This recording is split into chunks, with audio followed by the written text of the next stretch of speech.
BYU goes down, and you can't comprehend the madness that is the Big 12. You are Locked On College Football with Spencer McLaughlin, your daily podcast on all things college football. Part of the Locked On Podcast Network, your team every day.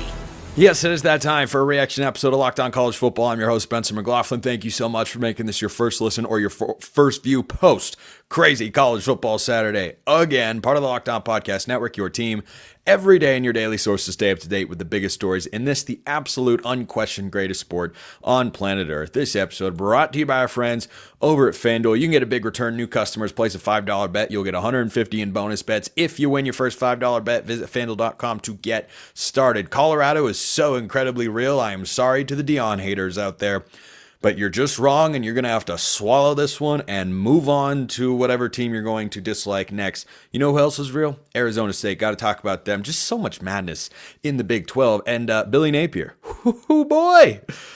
Knocks LSU out of the playoff. Everything is crazy and chaotic and beautiful, and it's wonderful, and I can't get enough of it. BYU goes down. This was inevitable, right? This was inevitable. TCU 2022.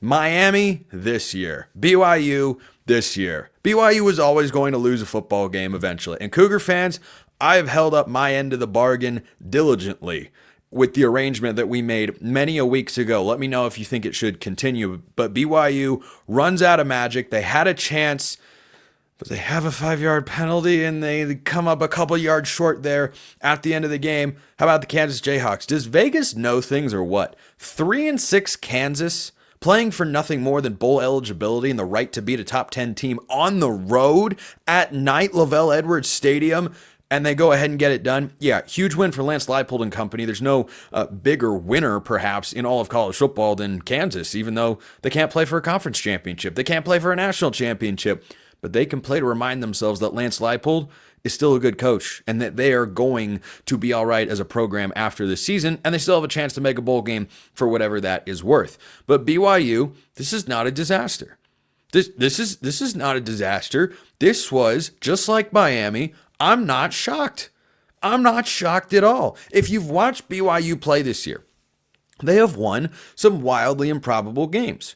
And I am notably on record saying I didn't buy BYU as a Big 12 title contender. No, I've moved past that. Moved past that a long time ago. BYU's a really good football team. They just didn't play a great game and have been operating on the margins for too long. When you move into this space of winning tight, close games and just squeaking it out and leaving your team leaving your fans on the edges of their seats every single week, eventually it's going to catch up with you. But just because it caught up with BYU this week doesn't mean it's going to next week. Doesn't mean they can't rekindle the fire. Just because the campfire goes out doesn't mean you can't go get some more kindling for it. Maybe even throw just a dash of gasoline onto it and get things started again. But you have to regroup, and it takes a collective team effort to find all of the right ingredients to make that happen. So I think for BYU, they're still fine.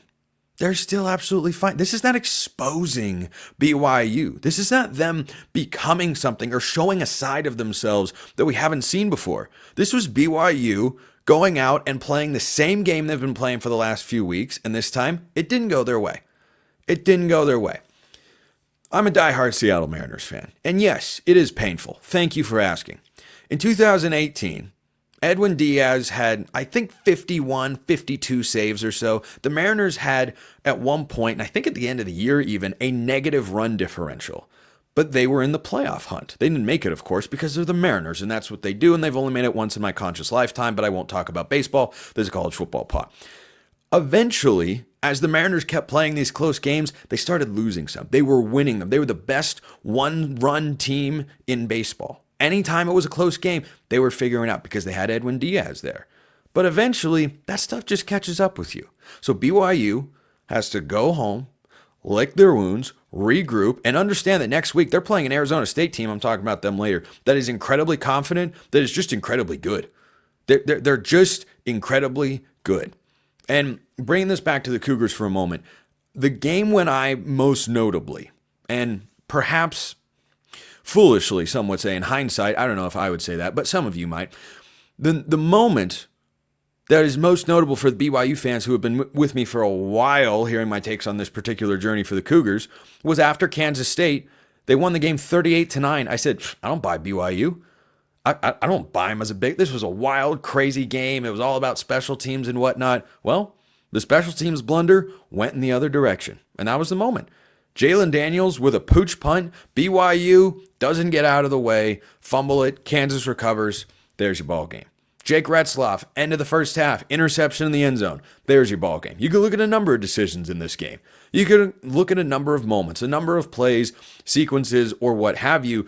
BYU almost orchestrated the most hilariously awesome drive coming out of the third quarter, in which they used, I think it was 11 minutes of game clock.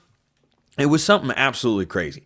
Absolutely crazy. Let's see if I can pull that up here. End of the second quarter. BYU went down at 17 plays, 66 yards, 10:26. They took off the clock. They ended up getting a field goal out of it. Well, Kansas, to their credit, just held serve. They were resilient. They said, this is frustrating. This is annoying. Death by 1,000 cuts. They bent. They did not break. So they hold to a field goal. They wind up finding a way to get a touchdown, and boom, what do you know? Kansas wins the football game. What a win for Kansas. What a win for Kansas. But after each game, I like to assess what I think the mood of a particular fan base should be. This is not an outright lose for BYU. It's a lean lose, to be sure.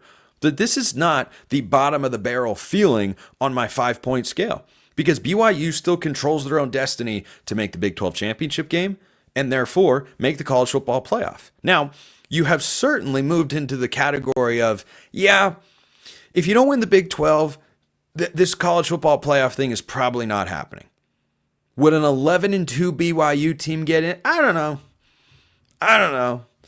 I mean, on their schedule, they've got wins against an improving Baylor team, a then ranked at the time Kansas State team, a win against SMU, who's in the top 15. Would that help? Yeah. Do those things help, I should say? Yes, they absolutely do. But all that, and BYU was ranked 6th. How far you think they're going to fall? Losing to a team under 500 at home? Yikes. I have this sneaky suspicion the committee is going to punish BYU very heavily for this particular loss, whether you feel that's appropriate or not. So that avenue that was once available to you in the college football playoff, it's not assuredly gone. It feels to me like it's most likely not going to be presented to the Cougars anymore. So Kalani Sitake's team still controls their own destiny. Win your next 3 football games. Beat Arizona State. Last week of the regular season. Win against Houston at home. That game against ASU, it's going to be tough. Win the Big 12 championship game, and you're in. It's that simple. It's that. Now, it is, of course, not that simple, because Arizona State, as I'm going to talk about, is a really good football team. If they're not ranked in the upcoming playoff rankings, I'm going to blow an absolute gasket here. But BYU, I will leave you with this particular thought. Do you believe that the magic for this BYU team was only destined to last for 10 games? Or did you believe it could go beyond that? Because if you think it could go further, guess what? It still could. It still could. It's all there in front of you. There's just one door has been closed, but they haven't all been shut. You still have ways to accomplish what you were looking for. Let me know your thoughts in YouTube comments or hit me up on X, formerly known as Twitter. We're staying in the Big 12. This is the craziest, wildest conference that doesn't make any gosh darn sense whatsoever in any way, shape, or form, and I love it. I love it. I could not love it more. I knew coming into this year I was going to love this Big 12 title run, and yet the championship race is somehow even better than I ever envisioned. It's just, glorious. I'm sorry to all the Colorado haters out there. You might not want to tune in for the first half of the segment, but you could tune it out because Arizona State's getting plenty of love here. The Big 12 chaos, it continues. That's coming up next. First, a reminder, this episode brought to you by Omaha Steaks. Nothing delivers comfort and joy quite like the unrivaled quality and taste of Omaha Steaks. This year, skip the holiday hustle and bustle. Save 50% off gourmet gifts site-wide at omahasteaks.com. Plus, get a $30 reward card when you shop early and score an extra $30 off with the promo code COLLEGE. With 5 generations of experience, they consistently deliver the world's best steak experience, and the gifting experts at Omaha Steaks have made it easy to deliver the perfect gift with thoughtfully curated gift packages starting at $89.99. From legendary legendary steaks to mouthwatering desserts and more. Save 50% off site-wide at omahasteaks.com. Plus, our listeners get an extra $30 off with promo code COLLEGE and a $30 reward card when you shop early. That's 50% off at omahasteaks.com. Get an extra $30 off with promo code COLLEGE. Minimum purchase may apply. omahasteaks.com. It's a tough day for those who can't stand to see Colorado win. I've got news for you. This is not a farce. This is not a facade. This is not a mirage or any other word you want to put in there. This is a Colorado football team that is just good. Are they national championship good? I don't think so. Are they Big 12 championship good? Yeah. And I didn't think they were. Coming into this season, I thought pretty clearly, one of my favorite over bets on FanDuel when the win totals were released in the spring was, wait, Colorado 4.5? Over, please. Yeah, check coming your way if you listen to me on that one. And it went up to 5.5. I said, yeah, I'm still going here. I think this is a bowl team. I had 6-7 wins. I landed on 6 because I thought the schedule was pretty tough. Turns out Utah can't figure out how to keep a quarterback healthy and on the football field, or else they might be a good team. But Colorado scored on their defense anyway. I mean, the interceptions are... That's a whole other conversation. Utah is a mess. Every week is an outright loss for Utah because they're just wallowing in misery right now. And frankly, that's the bed that they have made for themselves in more ways than one. But for Colorado, not with the injuries thing, but anyway, different conversation. We're talking about the Buffs because the Buffs deserve it. This is not, oh, you're just talking about Colorado because they get all sorts of clicks and attention and whatnot. No, not at all. I'm just looking at the Big 12 landscape and I'm watching these teams play every week and I say to myself, Colorado's really good. Colorado's a good football team. They can play offense. They can play defense. They can erase 2nd and 20 as well as any team in the country. Forget the Big 12 because they have Shedeur Sanders, they have Travis Hunter, and every single one of those wide receivers looks like they are running at a 98 acceleration on EA College Football 25 every time they catch the ball. So they have the ability. And today against Utah, they even ran the football. Can you imagine that? Can you imagine Colorado being a team that can run the football? They've won 4 straight games. They have scored in those contests, wait for it, 34, 41, and 49 points. They go at Kansas next week. Don't sit there and think that that's an easy football game. You can ask BYU how good they are. But on a day where Colorado, look, I know they only ran for 65 yards, but I'm really just thinking of the one long touchdown run they had. That just didn't happen. It wasn't there. Wasn't available. Buffs were just 3 of 11 on third down of this game. They won anyway, but they give up 24 points to the Utes. They pick off Isaac Wilson 3 times. 3 times in the football game. This Buffs front 4 is not to be trifled with. Utah ran for 31 yards. These teams ran for a combined 96 yards on the ground. That was not allowed when Colorado played games last year. The defense wouldn't allow it. They wouldn't allow for another team to be held under 50 yards on the ground. I don't care who's playing quarterback. Cam Rising, Isaac Wilson, doesn't matter. The Utes are usually able to run the football. Well, no, they can't.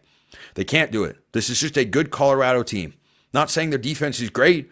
Not saying it's the best. It's clearly good enough. There are a lot of college football teams, LSU 2023, USC 2022, that you look at and go, boy, if this side of the ball was just average, if it was just capable sometimes of being fine, this would be a good football team. That's what you have with Colorado.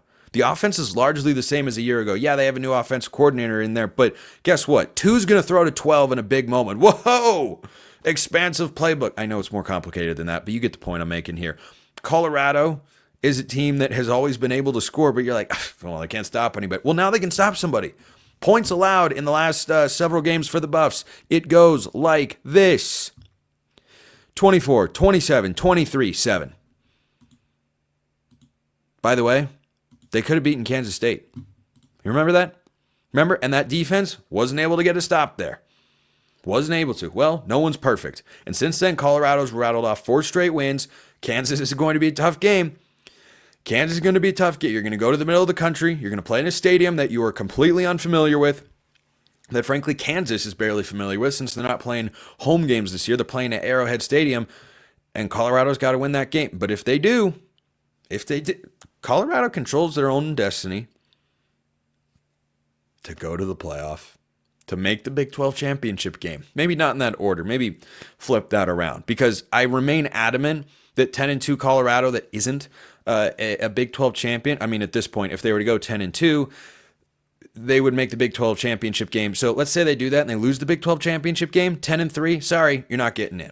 Just like I feel like BYU 11-2, though I think 11-2 should be in.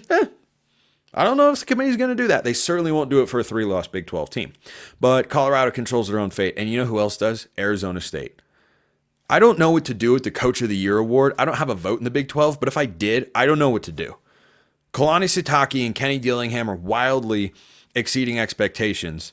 And by the way, Colorado is exceeding even my expectations. And I was someone who said, yeah, they're good. They're not Big 12 championship ready. Oh, nope, they are.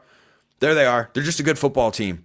They're beating teams that are okay or not very good by a lot of points. Again, they beat UCF by, wait for it. Oh, yeah, that's right, 27 points. That was on the road. By the way, that Hail Mary savior against Baylor, Yep, should have lost the football game, but they didn't, and Baylor's actually a pretty good team. They beat Cincinnati by 11, Texas Tech by 14, Utah by 25. They haven't played a close game since Kansas State. And you know what? If they went toe-to-toe with Nebraska on the same field, I don't think it'd be 28-10. Nebraska could still win the football game, but I don't think it'd be 28-10. So this is a team that has done a tremendous job of getting better over the course of the season, and my goodness, Arizona State is just good.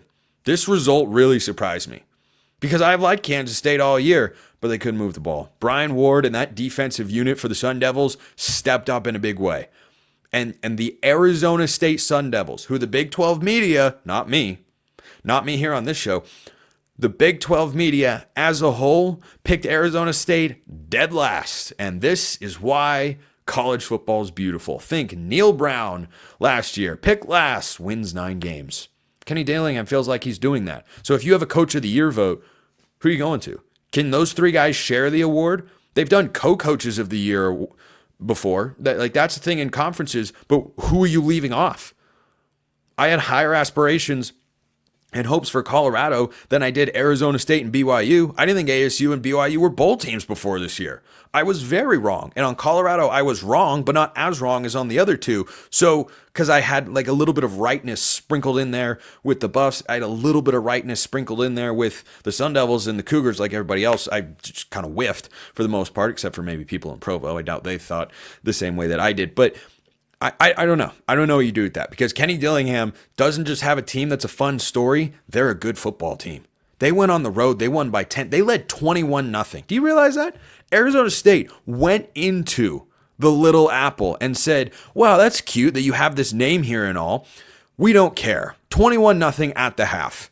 Avery Johnson and company couldn't move the football consistently. They couldn't get themselves into scoring position. They put up good yards by the end of it. You look at the box score, they had 412 total yards. Well, whoop-de-freaking-do.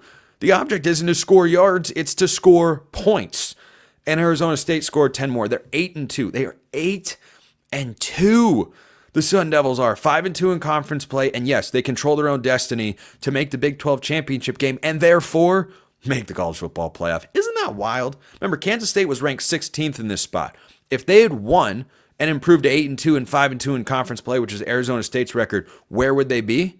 Oh, that's right. They'd be at least 16th. So by the college football playoff rankings own metrics, Arizona State should catapult into being a top 20 team. And I'd have a hard time keeping them out of there.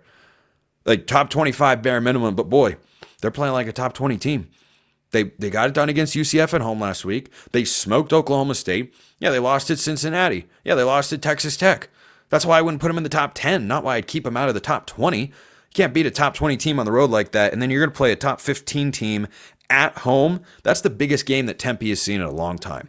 Herm Edwards did some lasting damage to the Arizona State football program, and Kenny Dillingham has righted that ship really quickly. And BYU's coming into town, and then it's the duel in the desert, and I tell you what, I thought before the year Arizona would be a better team than Arizona State. They're not. They're not. Arizona won. They beat Houston. Congratulations. Brent Brennan's seat can cool off a little bit for now. I don't think it should be hot regardless. But hey, that's not something that I have reported as a rumor before. That has been floated around in Arizona circles. But Arizona State's a better football team. So if they can beat BYU, Tempe's going to be hopping. Have you seen Mountain America Stadium? when it is at capacity, when they are crazy, when the juices, yes, those juices, not the BYU type, are really flowing down there on Arizona State's campus, I tell you what, it can be a heck of an environment. Next Saturday, BYU in town, that's going to be phenomenal. It's just going to be phenomenal, and I cannot wait. But I am happy for Kenny Dillingham and company because that guy cares. That guy endured a bowl ban last year and inherited a messy situation, and he is just coaching the heck out of that entire team, and Arizona State controls their own destiny to win the Big 12 and make the college football playoff, just like the Colorado Buffaloes. So yeah, Arizona State, an outright winner this week. Colorado, a lean win this week because they got some help from BYU to make things a little bit clearer in the Big 12 title race, but you could see two teams that weren't in this conference last year playing in the conference championship game. College football in 2024. Go figure. Go figure indeed. Billy Napier just saved his job again. I mean, Scott Strickland looks smart. Is Georgia fixed? I mean, kinda, maybe. That's all coming up next. First, let's talk about FanDuel. Get ready to tackle the NFL action with FanDuel, America's #1 sportsbook. Right now, new customers can bet $5 and get 150 in bonus bets if you win. The FanDuel Sportsbook app gives you everything you need to place live bets on the NFL, and it's all in one place. So when you get a hunch in the middle of the game, you can check out the latest stats, view live play-by-play, and so much more on the same page where you place your bets. Just visit FanDuel.com to join today. You'll get 150 in bonus bets if you win your first $5 bet. That's a pretty good deal. That's FanDuel.com. And do you want to bet college football? Yeah, they have that too. All these games we talk about, all the matchups, all the odds, the predictions, all this sort of stuff. Yeah, it's all available over there at FanDuel.com. Never waste a hunch. Make every moment more with FanDuel, an official sportsbook partner of the NFL. So Billy Napier's Florida Gators are kind of good. DJ Lagway, quarterback of the future. That's what it looks like. That's kind of what it should be. I am surprised by this. I'm genuinely surprised. I wasn't surprised when Miami lost to Georgia Tech. I wasn't surprised that BYU lost to Kansas, even at home. I am surprised that Florida has completely flipped the script on this season. I thought they'd end the year at 5-7. Well, they host Ole Miss next week. Tell me why Florida can't win that football game. Tell me. Go ahead. Explain. Yeah, you can't. Because Florida could absolutely win that football game. If Billy Napier gets to he's getting to a bowl game, by the way. Because Florida is now 5-5. Might be the best 5-5 football team I have ever seen for a team that began the season getting thrashed twice in the first 3 weeks. Twice on their home field. Miami and Texas A&M walked in there and kicked them out of the stadium. Like Magneto to Wolverine in X-Men Days of Future Past. He loads them up with a medal and he just launches them out of the stadium. That's what they did. And yet, somehow, someway, Billy Napier has risen his team from the ashes. He has saved his job. And Scott Strickland announced before this game, which was very losable on paper, but winnable by the time the fourth quarter came to a close. He announced Billy Napier is going to be the head coach. Not everybody likes that. I don't know what to do with my mood assessment of Florida here because my instinct is outright winner.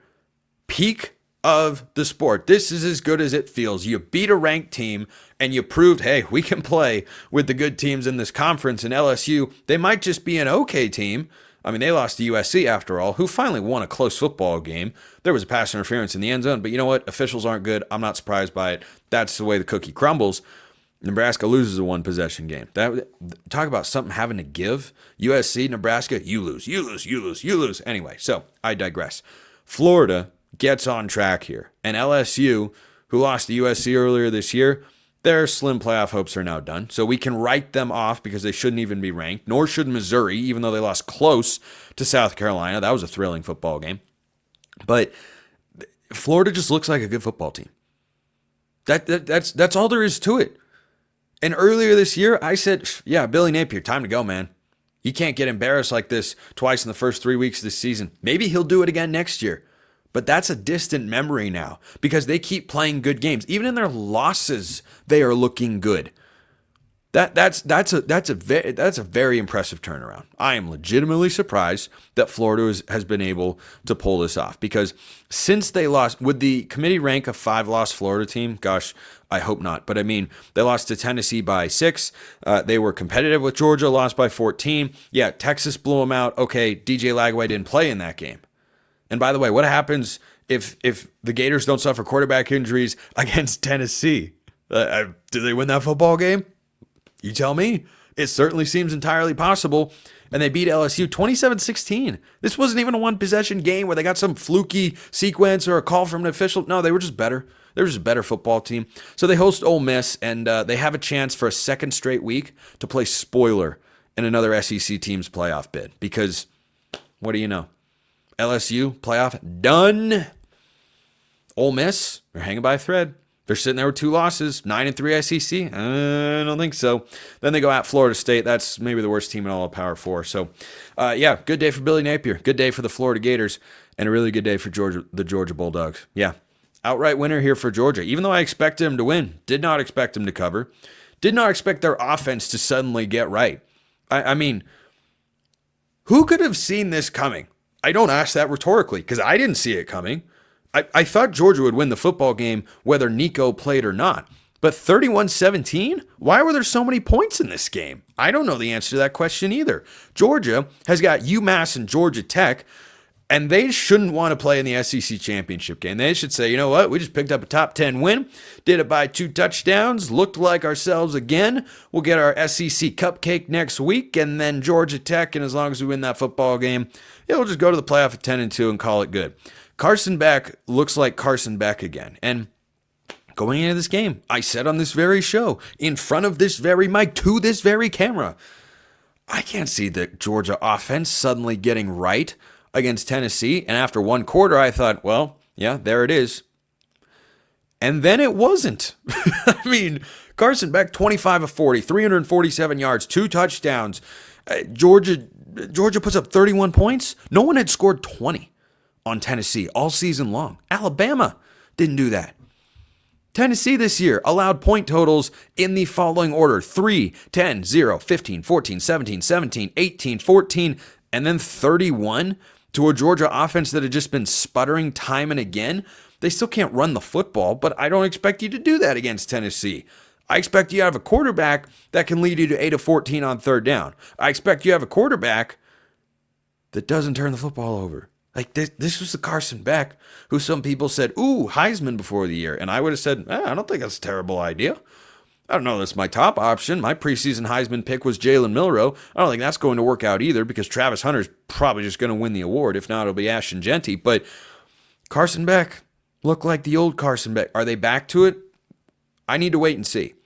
Because I saw a prolonged stretch of football from the Bulldog signal caller where he was really bad and wasn't sure which color jersey he was supposed to throw the football to. So seeing one game, albeit against one of the 5 to 10 best defenses, probably one of the 5 best defenses in all of college football, that's incredibly impressive. That's a data point. You got to show me that that is not an aberration from the norm, because this turnover-worthy Carson Beck, where he struggles to protect the football, that's become the norm. That's what he has been for a long time. Not a short time, but that's what we have become used to because he's done it so often. So if he gets back to this, if he's back to being the Carson Beck that has NFL draft scouts saying, ooh, yeah, I'd take him in the first or second round, and Heisman voters saying, hey, if he puts up a bunch of numbers, he could do that, or just has Georgia fans, frankly, saying, hey, he can do what Stetson Bennett did. He can lead us to a national championship. He looked like that guy a year ago, and we just came up a little bit short in the SEC championship game. But if we had a 12-team playoff, we would have done it, and all these sorts of things. That's what they're looking for, and that's what they seem to have found again. I don't know what changed for Mike Bobo and the rest of that offensive staff, but I tell you what, something changed. Something clicked. Something clicked in Carson Beck's head, and he was able to just put it together. That's what he did. He took one side, he took left brain, he took right brain, he meshed them together, and he made something truly great. And that great thing is a Georgia team that can win the national championship. Tennessee, no vibe here. No vibe. I'm going to talk about Tennessee more on tomorrow's show, but, well, Monday's show, depending on when you're listening to or watching this particular show, which technically is airing on Sunday. So yes, tomorrow's show, I will talk more about the Vols. But I'm not that concerned with Tennessee. They're kind of what I expected them to be, just, flipping the offense and defense and such. But yeah, they didn't cover. Okay, Georgia was justified to be favored by 9.5 points. They covered. But at the end of the day, it's about your long-term season prospects, and I don't feel differently about USC today. I do, however, feel differently about Georgia. Appreciate everyone listening. I will see you next time, and until then, hope you have a wonderful rest of your day.